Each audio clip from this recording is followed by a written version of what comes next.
राधे राधे। राधा रानी की कृपा आप सब पर सदा बनी रहे। ओम नमो भगवते वासुदेवाय नमः। आज हम वैशाख मास का 11वां अध्याय सुनेंगे। तो चलिए हम अपना अध्याय शुरू करते हैं। श्रुति देव बोले, मेष राशि में सूर्य के स्थित रहने पर जो वैशाख मास में प्रातःकाल स्नान करता है और भगवान विष्णु की पूजा करके इस कथा को सुनता है, वह सब पापों से मुक्त हो भगवान विष्णु के परम धाम को प्राप्त होता है। इस विषय में एक प्राचीन इतिहास कहते हैं, जो सब पापों का नाशक, पवित्र, कारक, धर्मानुकूल, वंदनीय और पुरातन है। गोदावरी के तट पर ब्रह्मेश्वर क्षेत्र में महर्षि दुर्वासा के 2 शिष्य रहते थे, जो परमहंस, ब्रह्मनिष्ठ, उपनिषद विद्या में परिनिष्ठ और इच्छा रहित थे। वे भिक्षा मात्र भोजन करते और पुण्य में जीवन बिताते हुए गुफाओं में निवास करते थे। उनमें से एक का नाम था सत्यनिष्ठ और दूसरे का तपोनिष्ठ। वे इन्हीं नामों से तीनों लोकों में विख्यात थे। सत्यनिष्ठ सदा भगवान विष्णु की कथा में तत्पर रहते।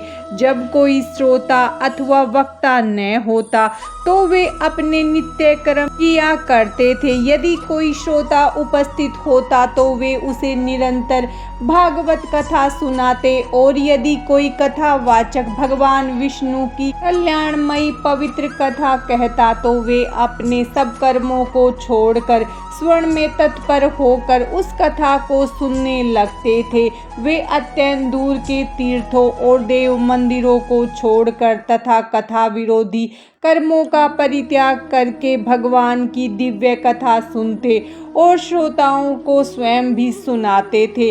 कथा समाप्त होने पर सत्यनिष्ठ अपना शेष कार्य पूरा करते थे। कथा सुनने वाले पुरुष को जन्म मृत्यु में संसार बंधन की प्राप्ति नहीं होती, उसके अंतःकरण की शुद्धि होती है। भगवान विष्णु में जो अनुराग की कमी है वह दूर हो जाती है और उनके प्रति गाढ़ अनुराग होता है। साथ ही साधु पुरुषों के प्रति सौहार्द बढ़ता है। रजोगुण रहित गुणातीत परमात्मा शीघ्र ही हृदय में स्थित हो जाते हैं। श्रवण से ज्ञान पाकर मनुष्य भक्ति चितवन में समर्थ होता है। श्रवण, ध्यान तथा मनन ये वेदों में अनेक प्रकार से बताया गया है। जहाँ भगवान विष्णु की कथा न होती हो और जहाँ साधु पुरुष न रहते हो, वह स्थान साक्षात गंगा तट ही क्यों न हो, निसंदेह त्याग देने योग्य है। जिस देश में तुलसी नहीं अथवा भगवान विष्णु का मंदिर नहीं, ऐसा स्थान निवास करने योग्य नहीं है। यह निश्चय करके मुनीश्वर सत्यनिष्ठ सदा भगवान विष्णु की कथा और चिंतन में संलग्न रहते थे। दुर्वासा का दूसरा शिष्य तपोनिष्ठ दुराग्रह पूर्वक कर्म में तत्पर रहता था। वह भगवान की कथा छोड़कर अपना कर्म पूरा करने के लिए इधर उधर हट जाता था। कथा की अवहेलना से उसे बड़ा कष्ट उठाना पड़ा। अंतो गत्वा कथा परायण सत्यनिष्ठ ने ही उसका संकट में उद्धार किया। जहाँ लोगों के पाप का नाश करने वाली भगवान विष्णु की पवित्र कथा होती है, वहाँ सब तीर्थ और अनेक प्रकार के क्षेत्र उपस्थित रहते हैं। जहाँ भगवान विष्णु कथा रूपी पुण्यमयी नदी बहती रहती है, उस देश में निवास करने वालों की मुक्ति उनके हाथों में ही है। पूर्व काल में पांचाल देश में पुरुयशा नामक एक राजा थे, जो पुण्यशील एवं बुद्धिमान राजा भूरियशा के पुत्र थे। पिता के मरने पर पुरुयशा राज्य सिंहासन पर बैठे। वे धर्म की अभिलाषा रखने वाले, शूरता, उदारता आदि गुणों से संपन्न और धनुर्वेद में प्रवीण थे। उन महामती नरेश ने अपने धर्म के अनुसार पृथ्वी का पालन किया। कुछ काल के पश्चात राजा का धन नष्ट हो गया। हाथी और घोड़े बड़े बड़े रोगों से पीड़ित होकर मरने को हो गए। उनके राज्य में ऐसा भारी अकाल पड़ा जो मनुष्यों का अत्यंत विनाश करने वाला था।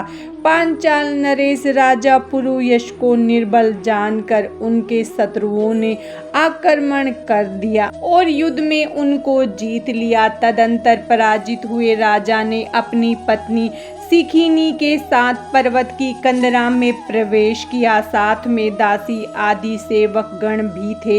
इस प्रकार छिपे रहकर राजा मन ही मन विचार करने लगे कि मेरी यह क्या अवस्था हो गई। मैं जन्म और कर्म से शुद्ध हूँ। माता और पिता के हित में तत्पर रहा, गुरु भक्त, उदार, ब्राह्मणों का सेवक, धर्मपरायण, सब प्राणियों के प्रति दयालु, देव पूजक और जितेंद्रिय भी हूँ। फिर भी किस कर्म से मुझे यह विशेष दुख देने वाली दरिद्रता प्राप्त हुई? किस कर्म से मेरी पराजय हुई और किस कर्म के फलस्वरूप मुझे यह वनवास मिला है? इस प्रकार चिंता से व्याकुल होकर राजा ने किंचित से अपने सर्वज्ञ गुरु मुनि श्रेष्ठ याज और उपयाज का स्मरण किया। राजा के आवाहन करने पर दोनों बुद्धिमान मुनीश्वर वहां आए।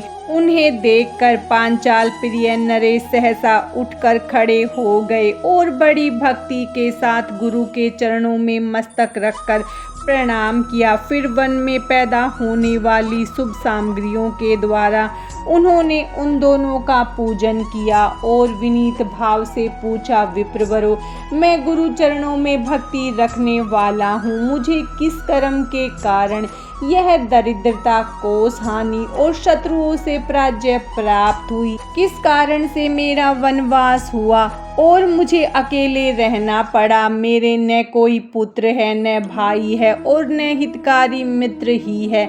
मेरे द्वारा सुरक्षित राज्य में यह बड़ा भारी अकाल कैसे पड़ गया? ये सब बातें विस्तार पूर्वक मुझे बतलाइए। राजा के इस प्रकार पूछने पर वे दोनों मुनि श्रेष्ठ कुछ ध्यान मग्न होकर इस प्रकार बोले, राजन, तुम पहले के 10 जन्मों तक महापापी व्याध रहे हो। तुम सब लोगों के प्रति क्रूर और हिंसा परायण थे। तुमने कभी लेश मात्र भी धर्म का अनुष्ठान नहीं किया। इंद्रिय संयम तथा मनोनिग्रह का तुम में सर्वथा अभाव था। तुम्हारी जिह्वा किसी प्रकार भगवान विष्णु के नाम नहीं लेती थी। तुम्हारा चित्त गोविंद के चारों चरणाविंदों का चिंतन नहीं करता था और तुमने कभी मस्तक नवाकर परमात्मा को प्रणाम नहीं किया। इस प्रकार दुरात्मा व्याग का जीवन व्यतीत करते हुए तुम्हारे 9 जन्म पूरे हो गए। 10वां जन्म प्राप्त होने पर तुम सहा पर्वत पर पुनः व्याध हुए।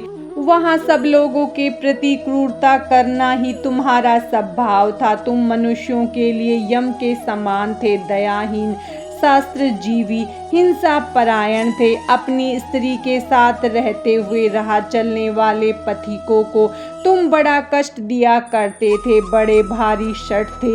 इस प्रकार अपने हित को न जानते हुए तुमने बहुत वर्ष व्यतीत किए। जिनके छोटे छोटे बच्चे हैं, ऐसे मृगों और पक्षियों के वध करने के कारण तुम दयाहीन दुर्बुद्धि को इस जन्म में कोई पुत्र नहीं प्राप्त हुआ। तुमने सबके साथ विश्वासघात किया, इसीलिए तुम्हारे कोई सहोदर भाई नहीं हुआ। मार्ग में सबको पीड़ा देते रहे, इसीलिए इस जन्म में तुम मित्र रहित हो। साधु पुरुषों के तिरस्कार से शत्रुओं द्वारा तुम्हारी पराजय हुई। कभी दान न देने के दोष से तुम्हारे घर में दरिद्रता प्राप्त हुई। तुमने दूसरों को सदा उद्वेग में डाला, इसीलिए तुम्हें दुस्सह वनवास मिला। सबके अप्रिय होने के कारण तुम्हें ऐसा दुख मिला। तुम्हारे क्रूर कर्मों के फल से ही इस जन्म में मिला हुआ राज्य छिन गया। वैशाख मास की गर्मी में तुमने स्वार्थवश एक दिन एक ऋषि को दूर से तालाब बता दिया था और हवा के लिए पलाश का एक सूखा पत्ता दे दिया था। बस जीवन में इस एक ही पुण्य के कारण तुम्हारा यह जन्म परम पवित्र राजवंश में हुआ। अब यदि तुम सुख, राज्य, धन धान्य आदि संपत्ति, स्वर्ग और मोक्ष चाहते हो अथवा सायुज्य एवं श्री हरि के पद की अभिलाषा रखते हो तो वैशाख मास के धर्मों का पालन करो, इससे सब प्रकार के सुख पाओगे। इस समय वैशाख मास चल रहा है। आज अक्षय तृतीया है। आज तुम विधि पूर्वक स्नान और भगवान लक्ष्मीपति की पूजा करो। यदि अपने समान ही गुणवान पुत्रों की अभिलाषा करते हो तो सब प्राणियों के हित के लिए प्याऊ लगवाओ। इस पवित्र वैशाख मास में भगवान मधुसूदन की प्रसन्नता के लिए यदि तुम निष्काम भाव से धर्मों का अनुष्ठान करोगे तो अंतःकरण शुद्ध होने पर तुम्हें भगवान विष्णु का प्रत्यक्ष दर्शन होगा। यूं कहकर राजा की अनुमति ले उनके दोनों ब्राह्मण पुरोहित याज और उपयाज जैसे आए थे वैसे ही चले गए। उनसे उपदेश पाकर महाराज पुरुयसा ने वैशाख मास के संपूर्ण धर्मों का श्रद्धा पूर्वक पालन किया और भगवान मधुसूदन की आराधना की। इससे उनका प्रभाव बढ़ गया तथा बंधु बांधु उनसे आकर मिल गए।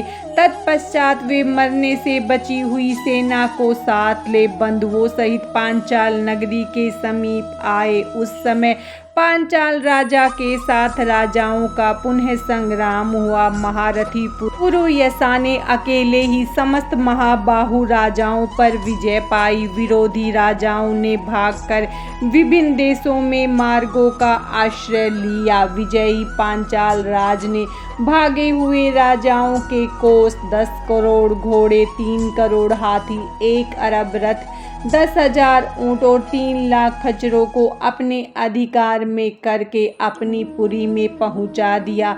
वैशाख धर्म के महत्तम से सब राजा भगन मनोरथ हो पुरुयसा को कर देने वाले हो गए और पांचाल देश में अनुपम सुकाल आ गया। भगवान विष्णु की प्रसन्नता से इस वसुधरा पर उनका एक छत्र राज्य हुआ और गुरुता, उदारता आदि गुणों से युक्त उनके 5 पुत्र हुए जो धृष्टकीर्ति, धृष्टकेतु, धृष्टद्युम्न, विजय और चित्रकेतु के नाम से प्रसिद्ध थे। धर्म पूर्वक प्रतिपालित होकर समस्त प्रजा राजा के प्रति अनुरुक्त हो गई। इससे उसी क्षण उन्हें वैशाख मास के प्रभाव का निश्चय हो गया। तब से पांचाल राज भगवान विष्णु की प्रसन्नता के लिए वैशाख के धर्मों का निष्काम भाव से बराबर पालन करने लगे। उनके इस धर्म से संतुष्ट होकर भगवान विष्णु ने अक्षय तृतीया के दिन उन्हें